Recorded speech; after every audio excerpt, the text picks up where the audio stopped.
me here today, my co-host, Fizza who lives in London.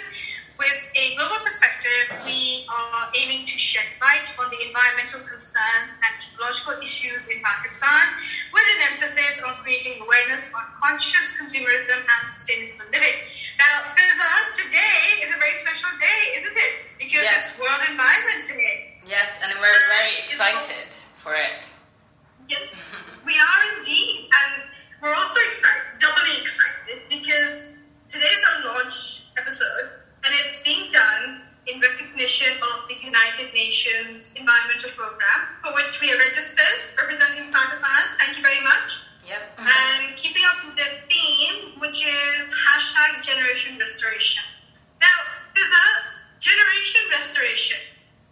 This is really interesting because, yes, we need to restore the environment, but I feel, in Pakistan's context, that we can't even begin to restore the environment till we actually understand these terms. What is sustainability? What is biodiversity? What is the difference between ecologically friendly and environmentally friendly? So, what do these terms mean?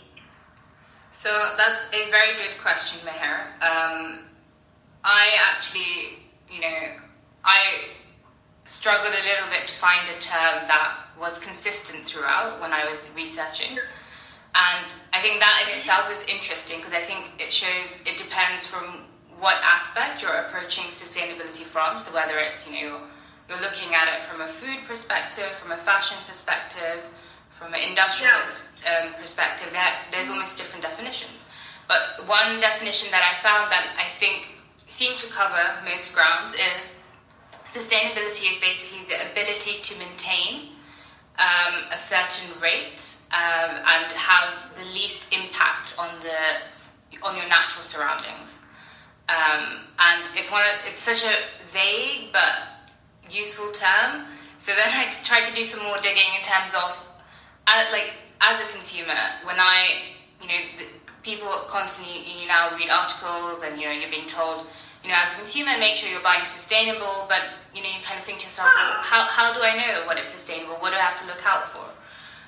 Exactly. And there's 4 things that I think you should look out for, which came across. So one is, is this product ethically manufactured? Is this product made from renewable resources? Is it recyclable? And is it biodegradable?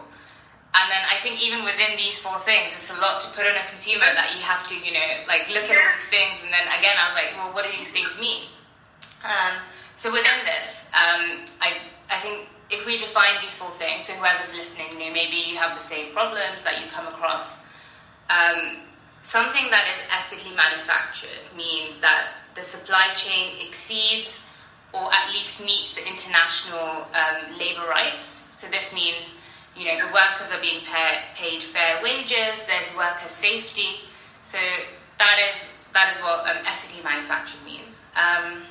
When something is renewable, this means that the natural resource that's been used to produce it will kind of, replenish itself, and it's normally in a cyclical process.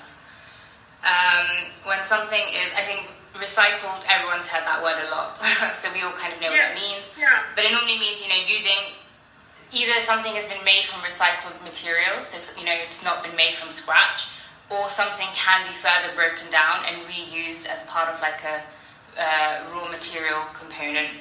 And then biodegradable, again, this just means that it's it can be fully decomposed by things like bacteria or other living organisms. But even within this, so interesting that for a food supplement, food packaging to be biodegradable, it has to degrade in 180 days.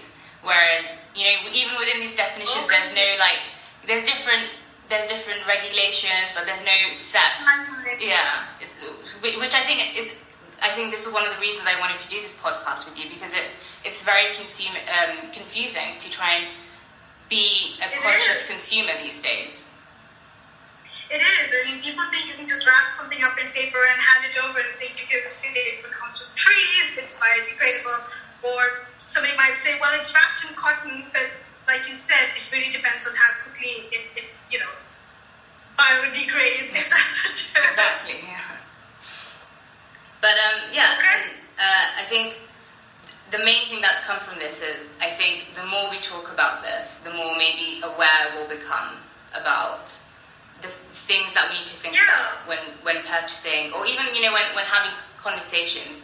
I think one of the things is sometimes I always feel almost like scared, like I used to feel a little bit scared to engage in discussion, because I used to think, oh, maybe I don't know enough, or, I don't want to say something that's wrong. But I think you have to kind of overcome those fears and just start the conversation. Well, I mean, it's necessary now, especially in the context of the third world. You look at countries that are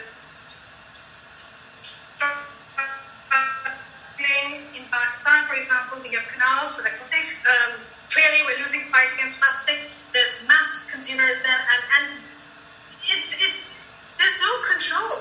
Housing societies are mushrooming, orchards are being chopped down, destroyed.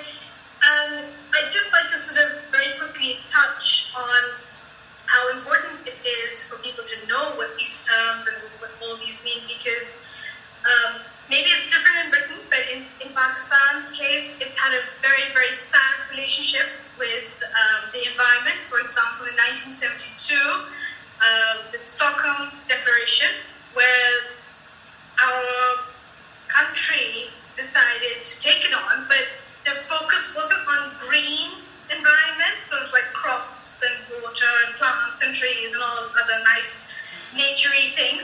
They decided to focus more on what is referred to as brown environment. Okay. So standards for industrial waste, air quality, waste management in urban areas, and of course the rural region areas, green environment basically got put on the back burner.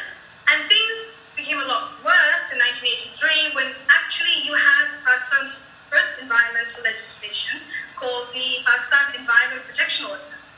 Now, it sounds lovely, but as I think we've all learned, it's always better to look at things in detail before we celebrate.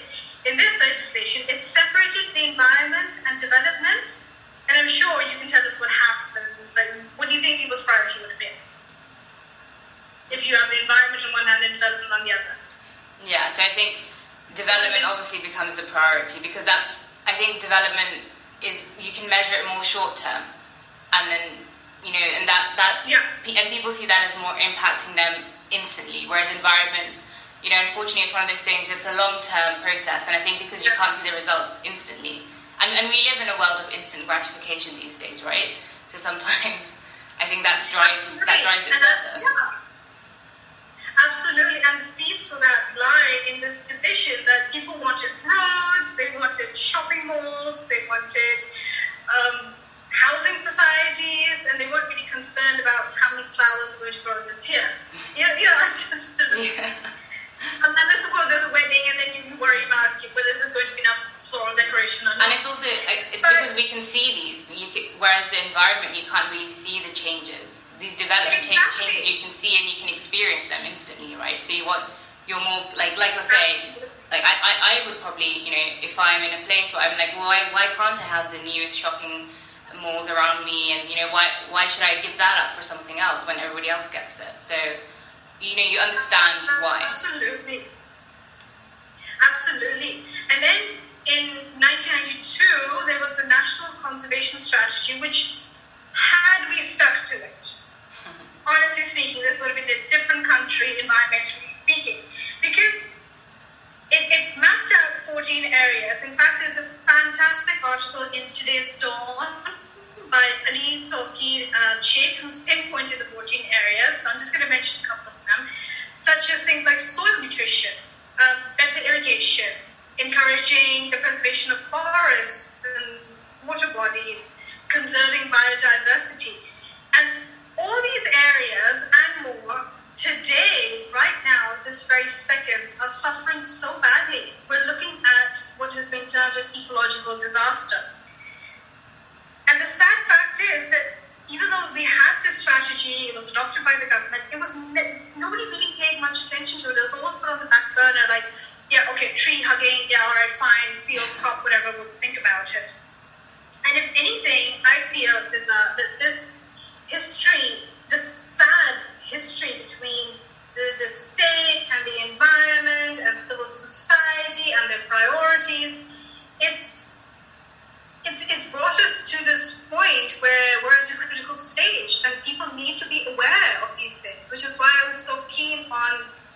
designing these things. I mean, we have seen in the last couple of years intense climate change globally. I mean, would I be wrong in saying that? No, I think actually one of the reasons that Pakistanis need to think about this so much is, I think according to the Global Climate Risk Index in 2020, Pakistan is ranked 5th in the list of countries most vulnerable to climate change. So there you go. Exactly. And I think between 1999 to 2018, we suffered around 152 extreme weather events as a result of climate change. So, we're living through this already, and it's, if we don't take action now, it's going to get considerably worse. So, as a country that's 5th most affected by these, I think this needs to be something that is being very openly discussed. How can we change infrastructures that exist? I think that's one of the main things, is the infrastructures that currently exist to kind of benefit the urban development maybe, but how can we change them to benefit the environmental aspect as well? And I assume, I don't know, I'm just talking from a production aspect, that when you talk about infrastructures, you're also addressing modes of production, mass manufacturing, materials that are used. Yeah, exactly. What are materials, for example? Sorry? That people should, like the materials that are used and produced, such as plastic, viscose. I think viscose is natural, if I'm not wrong. Actually, viscose uses a lot of, it produces a lot of waste as well. Yeah, so it's not the best material to have. But I think it's more, for example, so this is something I learned when I was in Italy, that I was very lucky and I got to network with a lot of people who were very passionate about the environment. And from this one person, I learned that to produce a pair of jeans, 8,000 liters of water are used. And this goes from, the cotton production into getting the equipment up and running, and then more water and chemicals are used. When we want the trendy, like worn-in jeans that have the fade effect, that uses more chemicals, dyes. So I think it's changing that process. So companies have started doing it. So people are looking at using recycled fibers instead of using fresh cotton. So that reduces your water need in the first instance. But I think it's, you might be doing these great things, you might be doing amazing things, but it's consumers that drive the demand. So for instance, in the UK, I've seen this happen myself from 5 years ago, where you couldn't really get, vegan products, you couldn't really get all this variety of different dairy-free milks, to now almost every grocery store you go into, you can get vegan-friendly products. I don't have to drink milk, I can get different like oat milk, almond milk. But what drove that was consumers, saying that we want to see, we don't want to have this, we want to kind of be able to have the option. So I think it's Pakistani consumers that need to drive this, whether it's going on social media. And I think social media is great, because social media is, although it's also something that helps trend fast fashion, it's also something that can be used to reverse that and trend things. Well, I think it is already, but I think it just needs to keep accelerating at the pace it's going. But I think, as consumers, we have to set the demands and question and push back on, where, I want to buy locally made products from Pakistan, but how was this made? Can you tell me more? We can start asking these questions online, on our news channels maybe. Absolutely. So, from what I understand, what you said is that, broadly speaking, and we're going to examine